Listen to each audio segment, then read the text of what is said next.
Selamat sore, salam warahmatullahi wabarakatuh Indonesia. Sore ini langsung kita bikinkan video jawaban dari pertanyaan kawan kita, meskipun agak mepet-mepet banget karena ngeburu belum nge-record film. Ya udahlah ya, kita sempetin dulu. Kawan kita ini meminta apa ya? Meminta saran deh, Bang. Pakan keseharian merpati lo apa? Apa aja sih dari pagi sampai makan sore? Apa memang pagi dikasih sarapan atau enggak? Oke, di sini saya jawab dari jawaban pemberian sarapan pagi sampai pakan di sore hari apa aja yang saya berikan. Walaupun itu khusus player ataupun bahan player. Intinya untuk umum lah, kita ambil aja ya, fokusnya untuk umum aja. Di sini kita bahas, kita curhatin dikit, semoga bermanfaat video kita sore ini.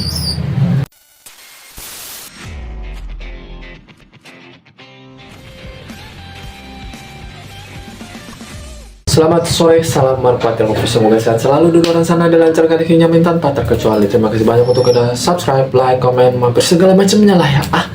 Banyak banget yang disebutin, termasuk untuk yang udah bantu jawab, terima kasih banyak. Saling berbagi itu penting.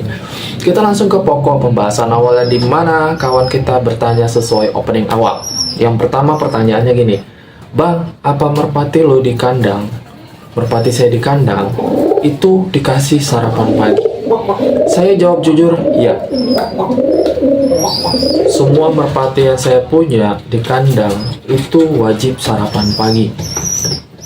Bang, sarapan paginya apa? Oke, pertanyaan yang kedua ini, Bang, sarapan paginya apa? Sebetulnya disesuaikan dengan kondisi tubuh si merpati. Seandainya kalau dia terlalu gemuk, biasanya ada kawan kita yang ngasih pagi kacang tanah, tolong di stop kacang tanahnya. Kalau memang sekiranya kurang gemuk, bolehlah dikasih sarapan kacang tanah. Tetapi kalau pribadi saya nggak main kacang tanah di pagi hari. Terus mainnya apa, Bang, kalau kasih sarapan? Kalau saya millet merah. Millet merah lemaknya lebih bagus, lebih banyak kalau memang posisinya dan takarannya pas. Jadi pemberian millet merah itu nggak boleh terlalu banyak di pagi harinya. Sekedar untuk sekitar, kalau kita bilang sarapannya ukuran kayak satu tutup botol aqua gitu kan, itu cukup untuk satu burung, itu untuk sarapannya aja. Dan saya memang memakainya millet merah, bukan millet putih. Memang harganya lebih mahal dikit daripada millet putih, tapi kandungan millet merah itu jauh lebih bagus daripada millet putih. Jadi sebelum jemur, dianginkan dulu, dibersihin kakinya kan, sebelum masuk kandang jemur itu kasih dulu sarapan. Ukurannya satu tutup botol aqua untuk satu merpati atau satu burung, entah itu bahan player ataupun player. Jantan dan betina sama, itu kondisi di pagi hari. Jadi setelah dikasih makan, minum sedikit, tunggu keluar matahari udah mulai lumayan cahayanya, hawa panasnya udah mulai bagus, baru dijemur. Itu versi saya. Nah, terus kalau pakan sore harinya gimana? Karena banyak yang di luar sana gini ya, saya akui lebih banyak orang-orang di luar sana pakan sore itu jagung sama beras merah, ataupun kadang jagung aja. Banyak yang kayak gitu. Kalau memang saya pribadi, saya bukannya terlalu fanatik sama oplosan yang lain ya. Kalau untuk umumnya bolehlah jagung beras merah di sore hari, itu pasti dan harus misalkan. Tapi saya nggak terlalu maniak sama yang namanya pemberian jagung plus beras merah. Karena apa? Terlalu banyak mengkonsumsi beras merah, terlalu rutin mengkonsumsi beras merah, itu bisa mengakibatkan bulu halus si merpati mudah rontok. Coba kalau nggak percaya, buktiin. Rutin pemberian beras merah, jagung beras merah, tanpa oplosan yang lain per harinya, itu bisa mengakibatkan bulu halus si merpati mudah rontok.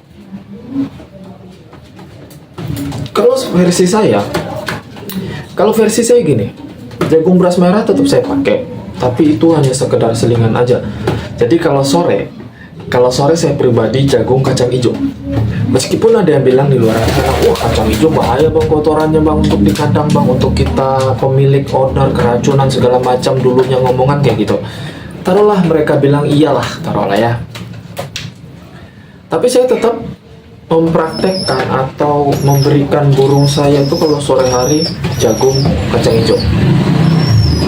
Karena apa? Kalau menurut saya, pemberian kacang hijau itu bagus untuk kualitas bulu dan bagus untuk kualitas ketahanan tulang pada merpati, entah itu bagian kaki, tulang, dada, segala macamnya itu bagus. Jadi kalsiumnya lebih tinggi daripada beras merah. Beras merah bukan gak ada kalsiumnya, ada.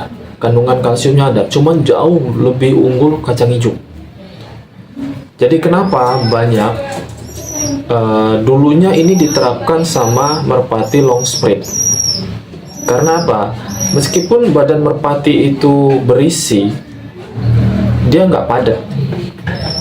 Badan atau tubuh si merpati itu berisi tapi agak enteng. Dan kualitas bulunya terjaga. Karena apa? Konsumsi kacang hijau tadi karena kalsiumnya yang tinggi. Itu berefek ke bulu, tulang bulu, laras sayap, bulu halus, itu ngefek. Kalsium tahu sendiri fungsinya apa. Sampai ke tulang kaki, tulang dada itu ngefek gitu loh. Apalagi untuk merpati masa pertumbuhan kayak piyik bahan gitu kan, piyik bahan melati, itu bagi saya harus jagung kacang hijau. Paling kalaupun jagung beras merah itu seminggu sekali atau seminggu 2 kali oplos beras merah itu pun sekedar syarat doang. Karena saya tahu, saya udah sering nyoba, sering make beras merah itu ngefeknya terlalu panas untuk badan si merpati kalau memang terlalu berlebihan atau terlalu rutin mengkonsumsi oplosan jagung sama beras merahnya. Kenapa saya selalu mengutamakan jagung kacang hijau? Memang ada pro kontra tentang kotoran yang dihasilkan setelah merpati tersebut makan kacang hijau, tapi saya nggak peduli. Yang penting merpatinya sehat, kualitas bulunya terjaga, mengkilap jelas. Jadi itu perawatan kualitas bulu dari dalam. Selain kita merawat kualitas bulu si merpati itu dari luar, itu yang harus diperhatikan. Kalau memang ada pertanyaan, oh bang berarti boleh dong jagung kacang hijau tiap sore. Kalau saya memang tiap sore jagung kacang hijau, nggak peduli itu player, bahan player, kecuali pacok ya. Kalau pacok paling ya kacang hijau, nggak terlalu banyak, lebih banyak fokus ke jagung gitu. Tapi kalau memang yang ngelolo, kalau memang dia lagi ngelolo, jangan dikasih kacang hijau. Karena apa? Kacang hijau itu keras untuk dikonsumsi nanti sama si piyik yang lagi dilolo. Itu juga susah dicerna. Jadi ini khusus bahan player yang dilatih, yang belum jadi sama player pada umumnya, itu pesan saya. Kalau memang masih ada yang mau aplikasikan dengan pakan yang lain selain yang saya sarankan atau selain yang saya pesankan sesuai pemberian pakan di kanal saya, ini silahkan nggak apa-apa. Tapi perhatikan efek sampingnya juga. Efek positifnya apa, efek negatifnya apa dari pemberian oplosan pakan yang terlalu rutin, misalnya oplos B, terus oplos B dan C, kayak misalkan saya biasa pagi jagung kacang pagi millet merah, sore jagung kacang hijau, apa boleh sorenya dioplos pakai millet lagi gitu. Tapi kalau saya enggak, kalau sore saya nggak ngasih millet lagi karena di pagi harinya udah dikasih sarapan millet merah. Itu udah lebih dari cukup menurut saya. Tapi kalau memang ada yang masih main kacang hijau di pagi hari untuk sarapan, nggak apa-apa, silakan. Tapi saran saya kalau memang terlalu kegemukan burungnya, jangan main kacang hijau, mainin millet putih, itu bagus juga kalau untuk merpati yang kegemukan. Untuk video kita sore ini saya rasa cukup. Terima kasih banyak. Salam merpati lovers Indonesia.